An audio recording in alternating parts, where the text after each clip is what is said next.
We're familiar with the Davids and the Sauls and the Solomon and the Daniels and the Abrahams and the Jacobs and the Ruths and the Marys. Yes, you get me. But these aren't characters that we are very familiar with. But it sets up a story for us to understand the context of the day.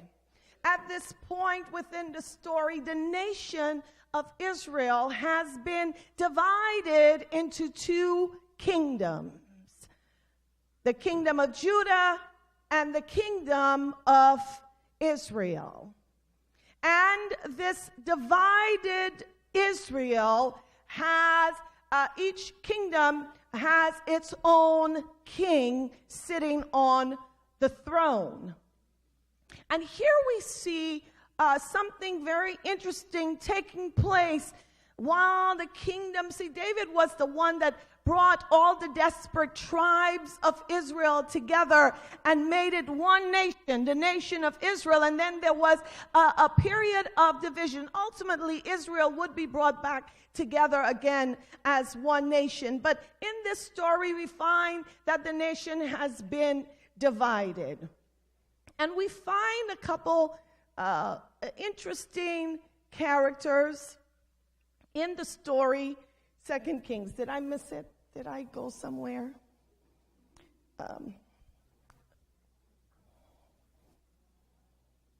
Here we go. Okay, thank you. I am technically savvy. A little. Okay, so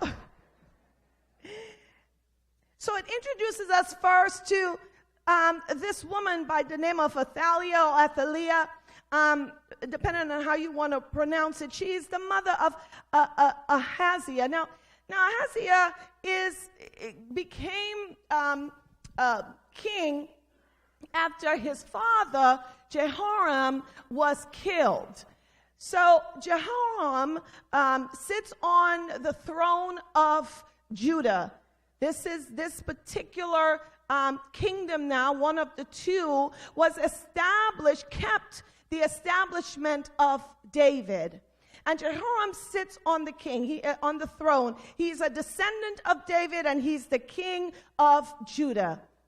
At some point, he marries this woman we've been introduced to, Athaliah, and she is the daughter of Ahab, who is the king of Israel. And Athaliah's father, Ahab, unlike the kings and his predecessors before him, is not a worshiper of Yahweh. In fact, he introduces to the nation, to the kingdom of Israel, he introduces and reintroduces the worship of Baal. And it is said that he was in fact married to Jezebel. Y'all remember her. Y'all making the connection now.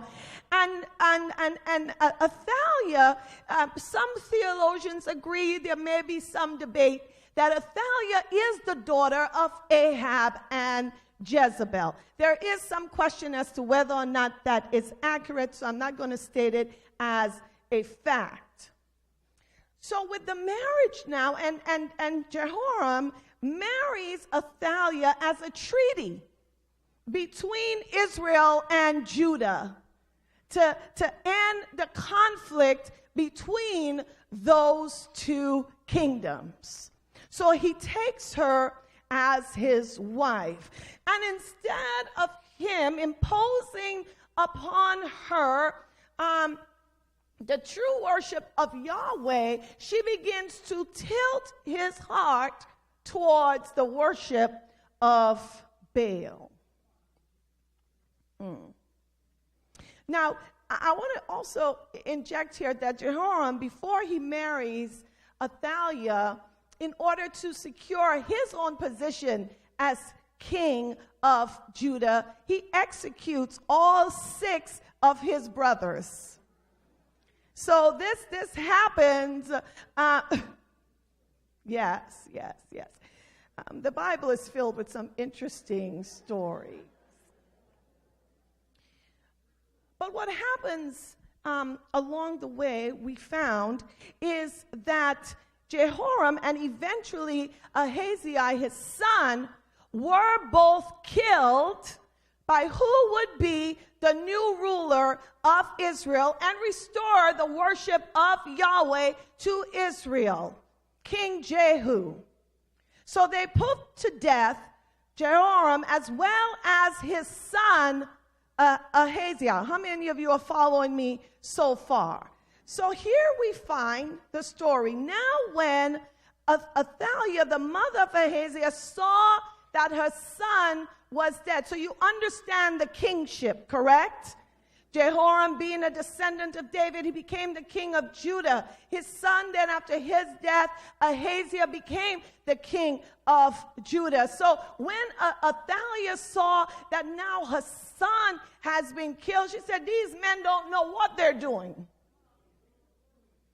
And she decides that she is going to kill any remaining seed from Jehoram or Ahaziah. That's what the story said. Yeah. She arose and destroyed all the royal family. She arose and destroyed all the royal family. But now we're introduced to another woman. Tell somebody another woman. And she's actually named. You know, within a patriarchal society, many times, even the recorded story of women, they were just that woman. But in this case, she's actually named Jehosheba, the daughter of King Joram, sister of Ahaziah, took Joaz, who was a son of Ahaziah, and stole him away from among the king's sons who were about to be slain. And the story tells us that she places him and his nurse in a bedchamber, and she hid him from Athaliah so that he was not slain. And he remained hidden for 6 years. He remained hidden for 6 years in the temple, in the house of the Lord. You see, because Jehosheba was married to the high priest. She was a princess, sister of Ahaziah, but she was married to the high priest in Judah. It was very rare, actually, to see a marriage between the priesthood and the kingship.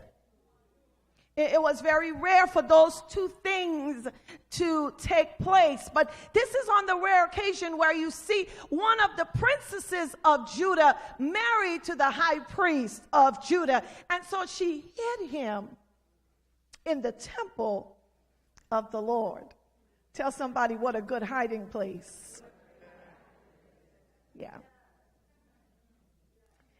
And the boy who was at the time when she stole him and hid him, who was 1 year old, is going to stay in that hidden place for 6 years.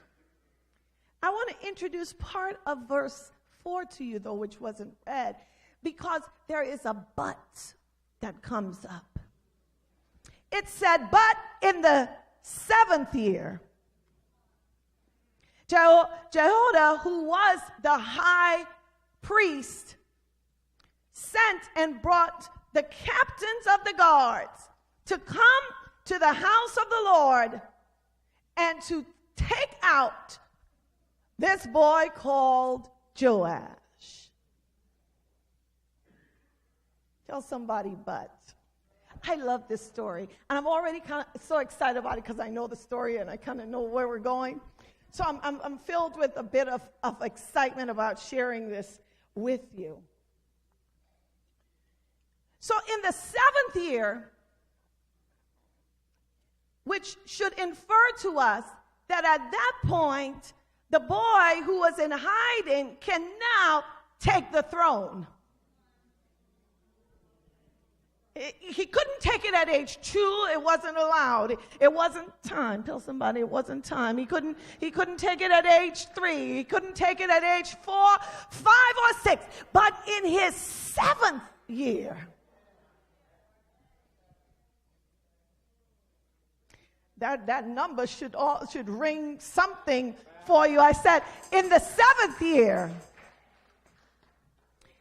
the high priest sent for the boy. I want to talk to you from the title today, Nevertheless, she persisted. Nevertheless, she persisted. Some of you may be familiar with this phrase because I believe it was in 2017 when was it 2017 or 2016? I can't remember. But when this president of the United States nominated Jeff Sessions to be Attorney General of this country, it was Elizabeth Warren who stood up in the floor of the Senate to read a letter penned by the late Coretta Scott King. She penned a letter in 1986 because then attorney Jeff Sessions was nominated for a federal judgeship. And she penned a letter in dissent. She said, "This man is everything antithetical to what my husband stood for. And he has written and supported laws that makes it difficult for African Americans to vote in this country and to become equal citizens." And she repudiated his nomination before Congress. And in 1986, the Congress refused to allow his nomination, and he did not become a federal judge. Well, here we are in today's time, and this president that we have nominates once again Jeff Sessions, but this time to be the number 1 judge, if you would, in this country, the federal police, if you would, of this nation, Attorney General.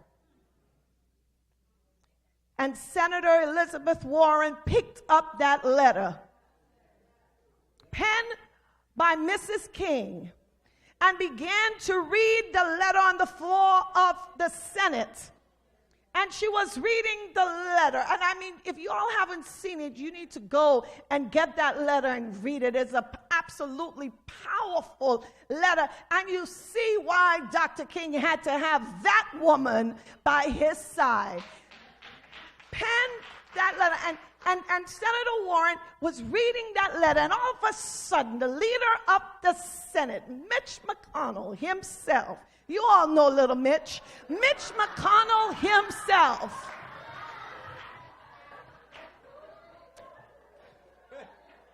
came to the leader's podium and said, and literally commanded that Senator Warren stop reading the letter. How many of you saw that? How many of you? And he began to object and call her to take her seat, and to stop reading the letter. Well, she read the letter in its entirety. And then Mitch McConnell had to stand there and justify what he had done and why he wanted her letter stricken from the record. The letter of Coretta Scott King in opposition to this racist man. And he said, "I told her once to stop. I told her a second time. I told her again, and then he said, but nevertheless, she persisted. And women all across America were like, oh, you think you are insulting us? And all of a sudden you began to see the hashtag, nevertheless, she persisted. T-shirts, nevertheless, she persisted. I even went online and bought one. I had to get one. I couldn't help it. Because what the women of this country were reminding little Mitch about was that objection to our voice is not something new for us. And that as a group of people, we understand what it looks like to persist. In the midst, I know I have some church mothers in the room who can school us on what persistence really looks like. See, and that's why for us, even as African Americans who sit in this room, Trump is just another amalgamation, if you would, of, and he's not even, when they say this is the worst president we've ever had, black people just cross their arms and say, really? This is the worst president we've ever had in this nation? No, they just cross their arm and they're like, no, white people, I get it. This is the worst president you've ever had. But this isn't the worst president we've ever had in this country. So we understand your pain. We understand your pressure. We understand why you feel disrupted and not knowing what tomorrow is going to bring. So now you may get maybe an inkling of what we've been talking about. Because we know he's not the worst president in these United States of America. Let the church say, let black church say amen.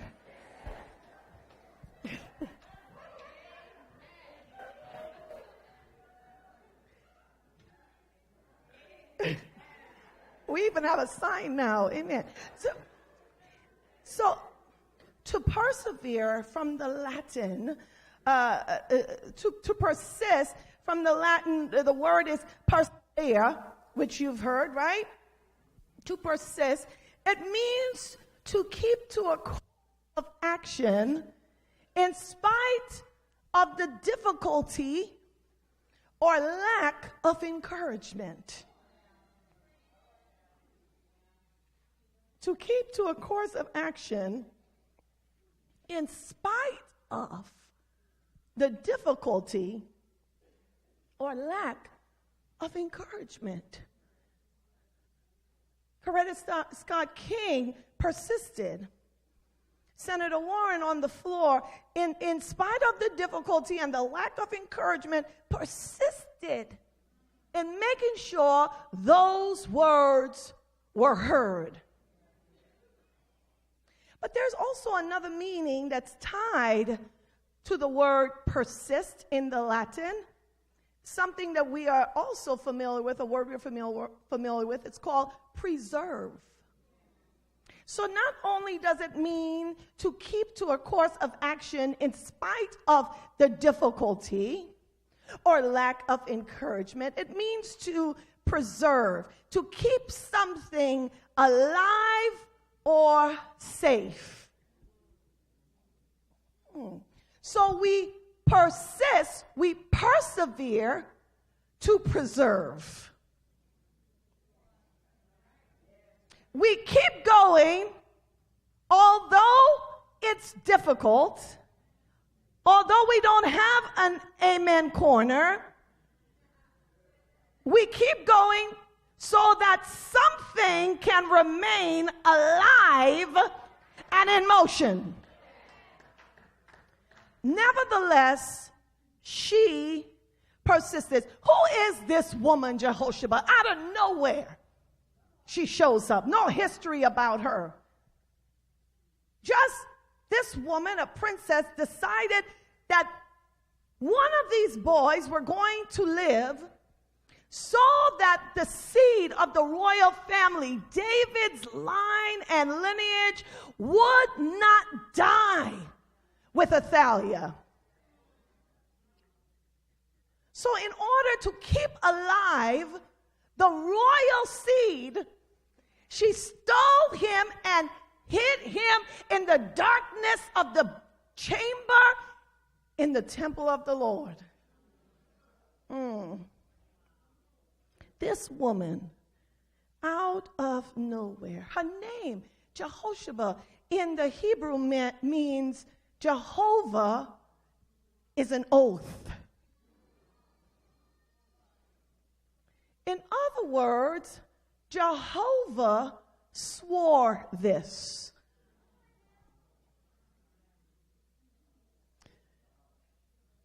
Jehovah is an oath. So this woman, standing metaphysically, symbolically, as a swearing, if you would, an oath that God himself has established. How awesome is that? So we see the woman as a character, as a female character, but I want you all to understand what she's representing for us in this story. She is representing the fact that when a word has gone forth and is sworn and is spoken, no matter the difficulty, the oath itself, in and of itself, innate in itself, has the power to rescue itself. Did you all hear me? I said the promise itself, the oath itself that's been sworn, has the power within itself to rescue itself. So what we hold within us, if we allow it, can rescue itself from any attempt of destruction and the threat of being destroyed. If you allow it to speak to you, if you allow it to remind you of why you're holding it in the first place, of why it exists in the first place. You see, Jehoshaphat understood the kingship of David.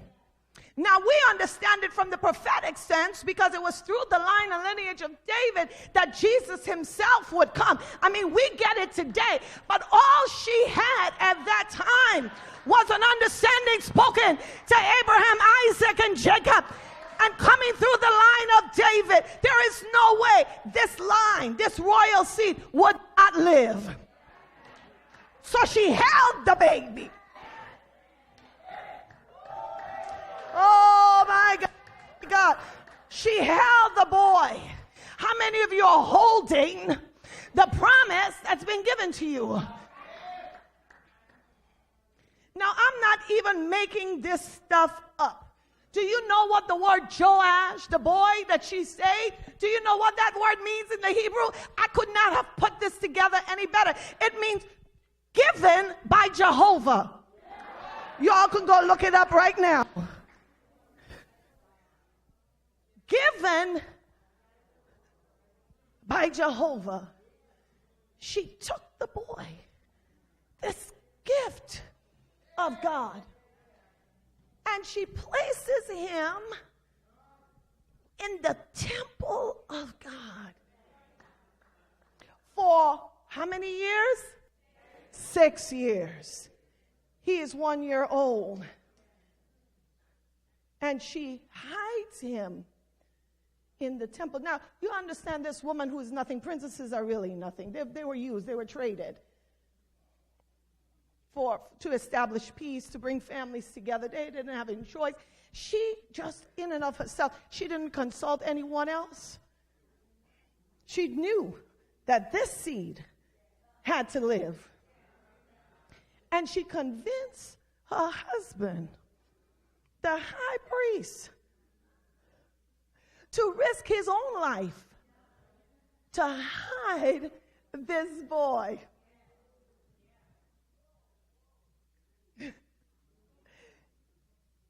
So she hides the boy, and she's so convincing that her husband buys into it. And you've got to understand that it's not just her husband. She's so convincing about what this means that she not only convinces her husband, she convinces the nurse. She convinces any other person who is going to have contact in some way to this boy hidden in this chamber in the temple. Now, let me also tell you that there were a select few.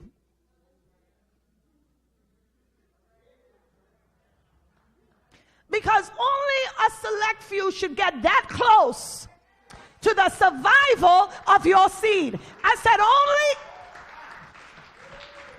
a select few have the capacity to understand and to vision your seed.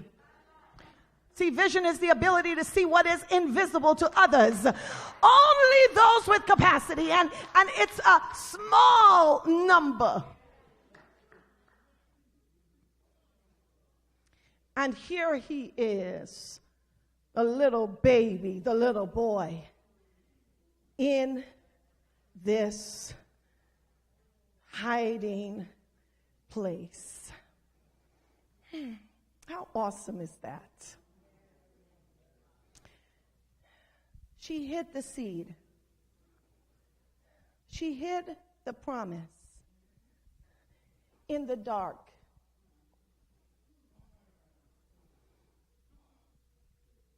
For those of you who don't understand how the seed works, let me give you a little bit of information.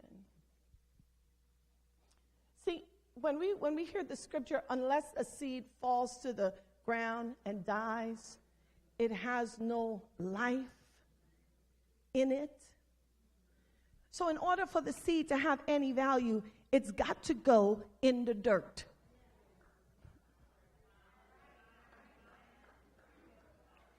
And in the dirt is dark. Oh, so many of us want to branch out.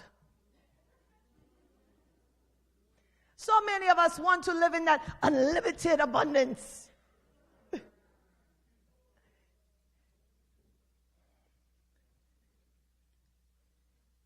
But you have to understand where you are in the process of your life. The seed now is in the dirt. And when the seed goes into the dirt, it tells us that the seed has everything contained in itself to survive. In the dirt, the seed has everything contained within itself to survive in the dirt. Now, what the seed produces depends on how that seed in the dirt is nourished by the carer and the provider of that seed. But the seed itself contains everything within it to survive. It knows when it's time to be cracked open. And unless it goes in the dirt, it can never take root. And if it never takes root, it can never grow. Ooh, I call in the dirt in God time. When I'm in the dirt, I'm in God time. And what I found about God time, and I don't know if that's true for you, but when I'm in the dirt in God time, I found that is usually periods of darkness, of wondering what's going on. Now you've got to understand that this boy in the dirt, in the chamber, seeing people come and visit and leave. Where are you going? Oh, we have to go down to the market. Oh, okay. Because he's no longer one. I mean, he's three. He's beginning to have a voice. When is it time for me to get out of here? When is it time for me to experience what's beyond the dirt? Anyone ever been in that visit? Absolutely. And he's 4. Any of you ever experienced a 4-year-old? I want. Now, it's got to happen now. How many of you have ever been in that now? Why you tell me no, I can't take no, it's got to be now. I want it now. Please let it be now. See, because that is this kind of attitude of your vision. It begins to have its own voice, and it's compelling you. That's why you will know when it's time. This whole thing about, I don't know if it's my time, you will know when it's time. Your vision will be so matured within you. That seed would have taken such deep root. You will already begin to see the little shoots coming out, and you will know that it's time. But Jehoshaphat is living with the fear of death. She, her husband, and everyone else committed to this little boy, she's living the fear of death every single day. Because Athaliah is not getting weaker. The story tells us that Athaliah is getting stronger.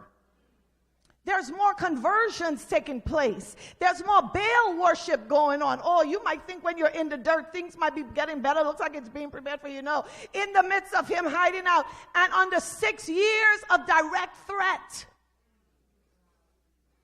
Athaliah is getting stronger. Who will rat us out? Who will tell her that we're hiding this boy? Will one of her soldiers come into the temple and ask questions? The threat. Because she said, I will not only kill the heirs, I will kill the people who seek to protect them. So for 6 years, as they are one, simultaneously juxtaposed to one another, as they are one, nurturing this seed, they're dealing with the threat.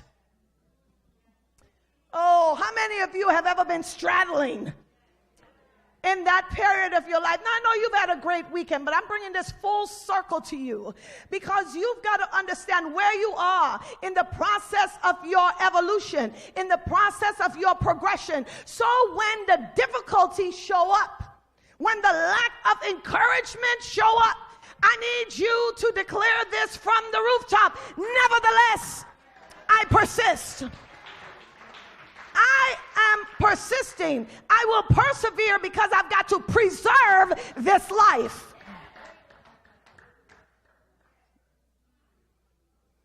I'm going to live with this threat. I'm going to sleep with it. I'm going to wake up knowing that everything is not aligned. I'm going to wake up knowing that this checkbook is not where it needs to be.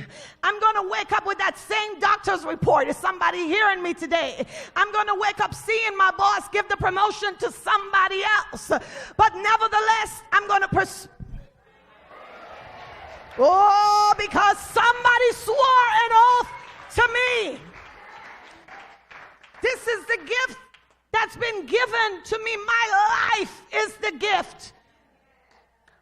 If you all haven't made the connection yet, my life is the seed. My life is the gift. And I've got both the responsibility of staying in the dirt as well as preserving my seed. But while I'm in the dirt, because I have everything to sustain me, the process is taking place. I'm taking root. I'm stretching out. I'm taking up more space. I went into the hole, into the dirt, in this small, tiny little hole. Now, if you look for me in the dirt, even if you pull up one root,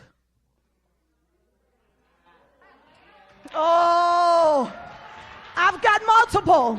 That's why for many of you in this room, you should have been given up a long time ago. Many of you should have called it quits a long time ago, but your roots were deep and many and wide.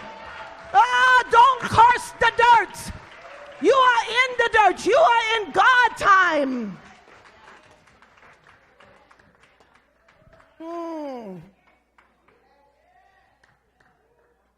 In the dirt.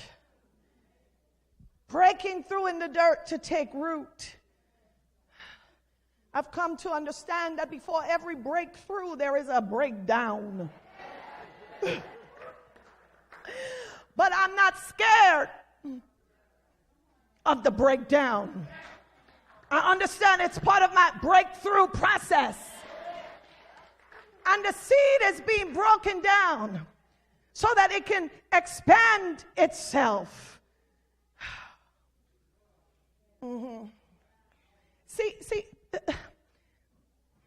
in those places, in those times, in those breakdown times, this is when you feel most uncomfortable because you don't feel the control that you need to have. And there is such deep uncertainty, and I believe it was Reverend Jackie that spoke yesterday about this whole idea of comfort and being uncomfortable. And when you show up in persistence energy, it makes you comfortable with being uncomfortable. Yeah, that persistent energy makes you comfortable with being uncomfortable because you realize in the breakdown, being uncomfortable is necessary. So you begin to move to your consciousness this idea, I need to be comfortable with this. Uncomfortability. I need to be comfortable with this because it's part of my process. Persistent energy would not just make you be comfortable with being uncomfortable. Let me tell you something else, because uncomfortable energy is a change driver. Comfortable people don't change. Comfortable people don't grow. Comfortable people don't move. I want you to think about that for real, because that is true. It's when you begin to be uncomfortable with how things are that you begin to think about, entertain the possibility of change. It's a change driver. So that persistent energy, that attitude of nevertheless, that attitude of I'm going to keep going in the face of difficulty when there's no amen corner for me. I'm going to show up knowing that I'm great, not needing anyone to tell me that I'm great. I don't need that amen corner. I mean, it's nice. I got to say, it's nice, but it's not necessary for you.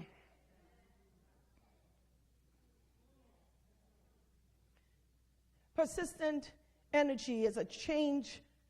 It makes you comfortable with being uncomfortable. And when you're uncomfortable, you're driven for change. Persistent energy also gives you what I call the bounce back. I'm coming to a close. Stay with me for just a few more minutes. Persistent energy gives you a bounce back. See, because we just need to accept that in our process, there are going to be setbacks. But our persistent energy gives us that bounce back. You ever seen those inflatable balloon people? That's persistent energy. Come stand here with me. Be my balloon for a minute. You good. You're wearing a bright orange too. You know, usually those colors are very bright. Awesome. But you know how they act in the wind, right? Or when you push upon them, right? You do that. You push them. And no matter how much they do all of that, guess what? They come back standing. That's the bounce back. Persistence is going to give you the bounce back that you're going to need in the middle of your setbacks. Thank you so much.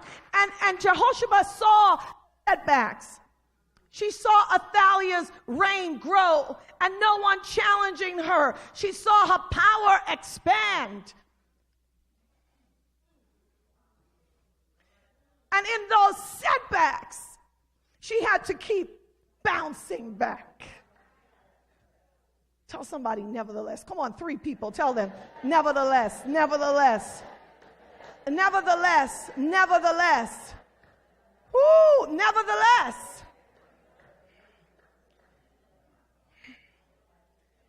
See, you've got to call, you've got to change, you've got to turn so-called inevitable defeats into victories. That's the bounce back. Yeah, that stuff that set you back, that was supposed to defeat you, your bounce back energy transforms it. And how do I know when a setback is transformed by bounce back? Your attitude. See, because setbacks come to change you in a way where you begin to relinquish the oath. You stop believing in the power of that gift that is called you. You begin to question all those dreams you've had for yourself. Reverend Jackie spoke about get to dreaming, right? She spoke about dreaming. Well, in the setback moments, the way I know you bounce back is because not only do you still believe the dream, you believe it more than you did yesterday. You believed it before the setback. So decide, and this is what I believe Jehoshaphat did. She decided what she wanted. And she decided that she wanted it more than she was afraid of it. Yes.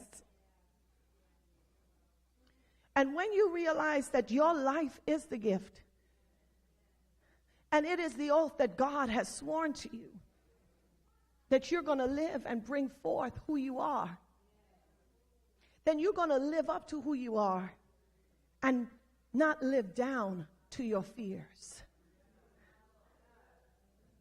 I said you're going to live up to who you are and not down to your fears.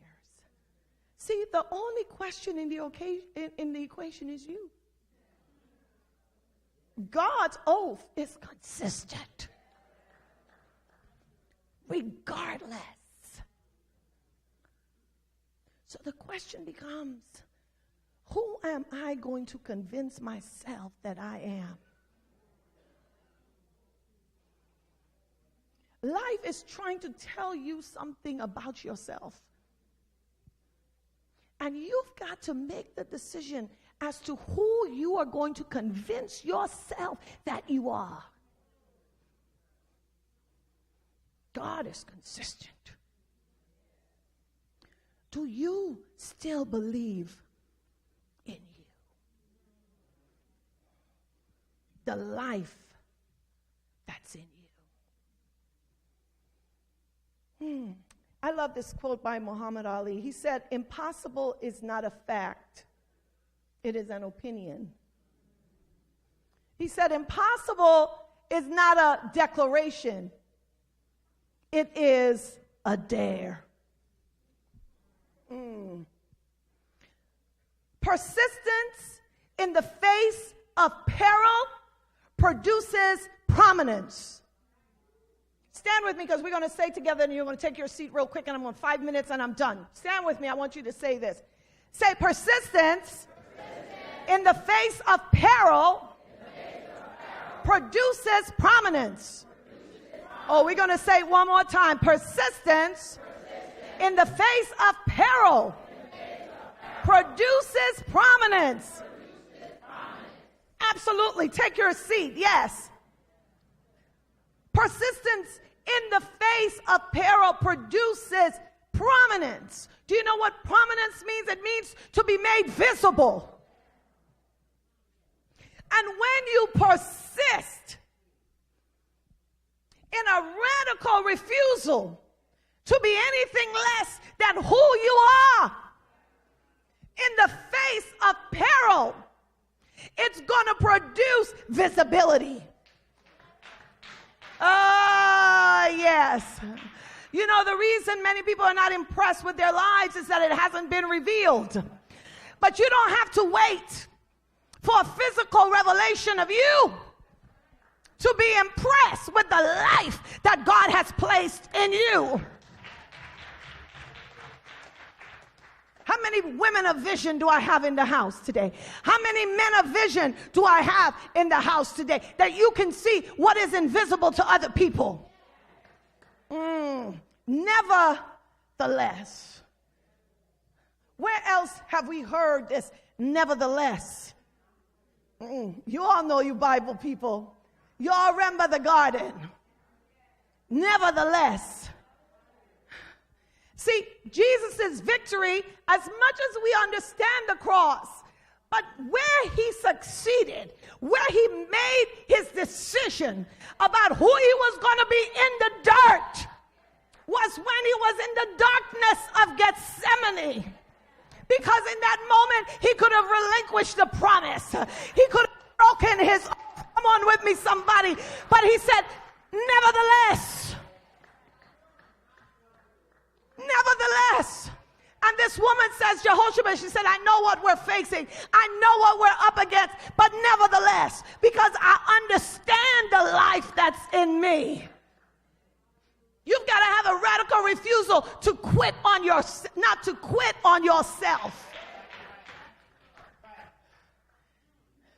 Quitting on yourself must be repudiated in your mind. It is an insult to God, to spirit, to quit on yourself. And I know I understand all of our spiritual lingo. I understand God gets all the praise. But listen, God is God. Jesus already came and did. And all for you to make manifest and make manifest the life that's in you. Quitting on yourself should be repugnant to you. I don't quit on me. Quitting on me is telling God, you didn't make me good enough. You didn't produce me well enough. You didn't equip me well enough. You gave me too much big of. In other words, God, you've been making mistakes with me all along.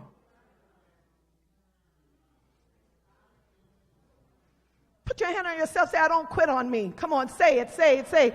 In this process that I'm going to live out of being restored and being transformed, come on, like the seed coming out of the dirt. Say, I'm not going to quit on me. Because in the 7th year,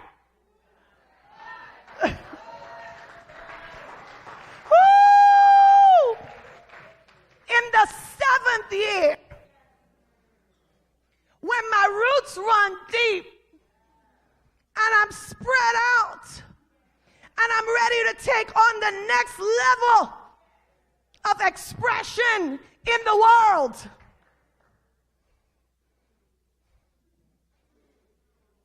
When everybody comes on you, oh, you look good.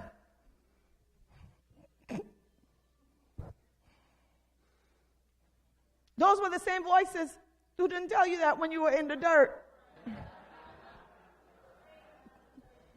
Because you were dirty.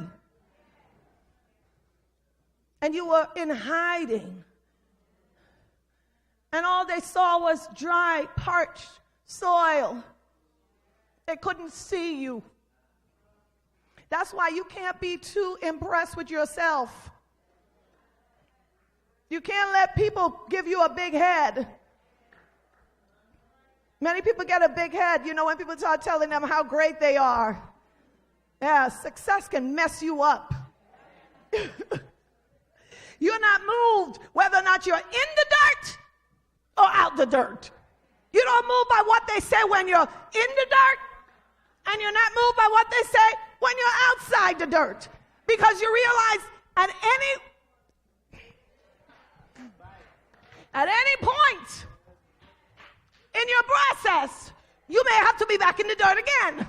Oh, somebody got to hear me this morning. Being in the dirt is not a one-time experience, but every time you come up, you're coming out bigger, you're coming out better, you're coming out stronger, you're coming out more resolved. Woo!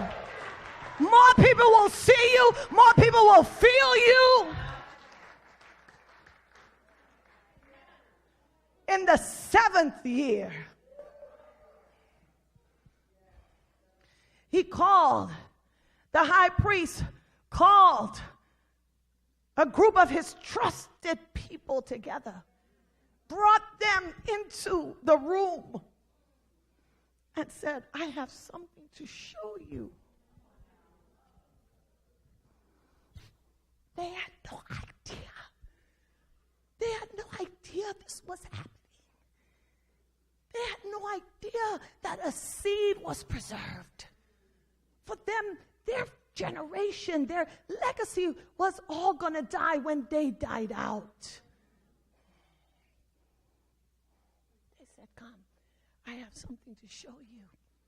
Brought them in and presented Joash, the promise, to them. This is Ahaziah's son. This is the next king of Judah. Now I need you to use your influence. Because you see it? You see it? You see him?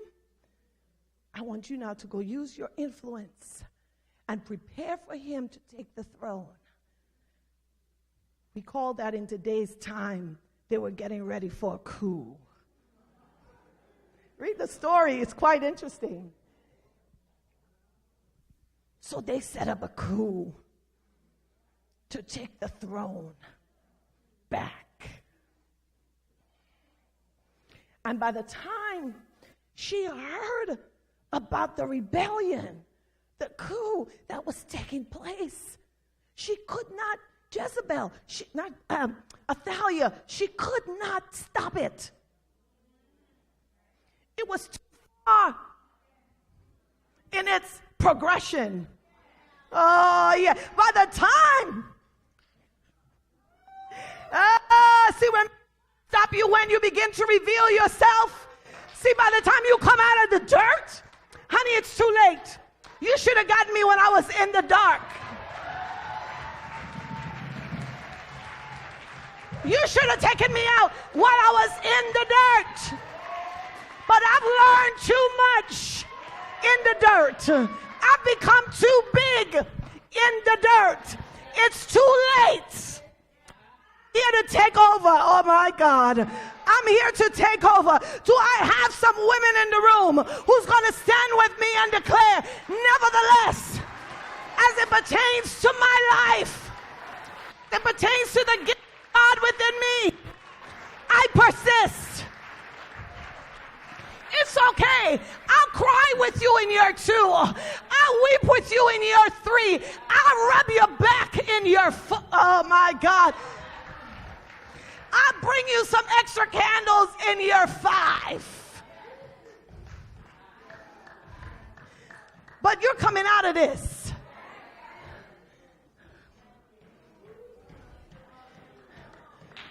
In the dirt is where persistent energy thrives the most. Turn to 3 people, say, I see you. I see you. I see you. I see you. You may be year 1 in the dirt. You may be year 3. You may be year 5, year 6. You may be on the come out. And I see you. And I need you to survive. I need you to come out of this. I need you. I need you to do it. When you do it, you tell me I can do it. I said, when you do it, you show me that I can do it. Remain standing. We're closing out. She is credited, Jehoshaphat. She is credited for preserving what they call the seed royal. For had Joash also perished, the line of Judah would have become extinct. And therefore, the line of David would have been extinct. And therefore, we would not be standing here today with the kind of power and life that we possess today. What a woman. I'm not talking about her. I'm talking about you. What a woman. What a woman. What a woman. See, some of y'all should be catching this already. You're waiting to see who is she pointing at. What a woman. What a woman. What a woman.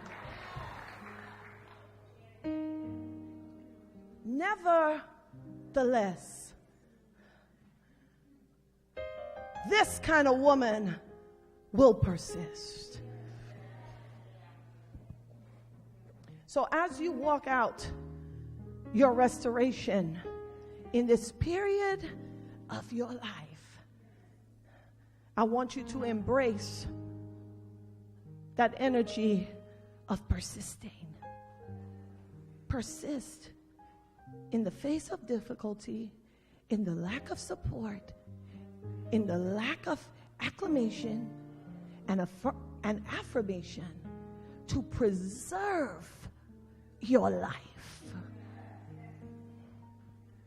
Because when you preserve your life, you not only preserve it for you, you preserve it for generations to come. What a woman. What a woman. See, y'all can point at each other right now. Just, what a woman. What a woman. Man, I'm sorry for this moment. I apologize. What a woman. What a woman. Why don't you point at I need my brothers to point at a few women and just tell them, what a woman. What a woman. What a woman. My kind of woman. My kind of woman. Woo! My kind of woman. Woo! Say, excuse me. I'm not moving in small circles anymore. Excuse me. What a woman. What a woman. Now I want to affirm those of you here today. I'm done. I want to affirm those of you here today who just want me to simply agree with your decision. Because to be a persistent woman, you've got to make a choice to be a persistent woman. A persistent woman doesn't happen by chance. She happens by choice. And so you get to choose. And what I'm going to do with you is simply agree with you. And I want the first lady of this house, I want Sister Nick, and just stand right here. Come stand right here quickly. And as an extension of myself, I'm going to ask Dr. Kimbrough, one of our ministers that would like to come and stand right here. She's going to stand as an extension of me. And when you come up, I want you to start here to pass Sister Nicola first. I just want you to put your hand out to them. You just got to touch her hand, and all she's going to say is, I agree with you. That's it. So come up here with something that we're going to agree to. And Dr. Kimbrough is going to put her hand up, and you're going to move from Sister Nicola. You're going to come here, and she's just going to say, I agree with you. And then you're going to take your seat. I want to tell you that the Spirit of God that's in operation right now I'm not talking to you from my head. I'm talking to you from a lived experience. You know, what I found ministering in churches all across this country and having counseled hundreds of people, especially people within the church, what I found is for many people, their lived reality does not harmonize with their spiritual rhetoric. I said their lived reality does not connect with their spiritual talk. So we're going to make those two things marry. Woo! We're going to make them marry. So when you start talking about you, your lived experience is affirming that truth. Yeah. Yeah, I'm spiritually and wonderfully made. Really? And yet you have somebody who's abusing you in your life? No, no, no, no, no, no, no, no. Your lived reality is abundance. And year after year, as a year, you choose to be comfortable with stressing over not having. Tell somebody, no, no, no, no, no, no, no, no, no, no, no. Persistent energy. Y'all have the instructions? I don't know what song we're going to sing. Can y'all sing something for us? Yes, Lord, is fine. Something simple. We just want to affirm what's taking place. It doesn't have to be complicated. Who's going to start us out? Somebody should be running down here to Sister Nicola. Just, I agree, and move down to Dr. Kimbrough. I agree, come on. To the depths of my soul. Yes, Lord. Yes, Lord. Yes, Lord.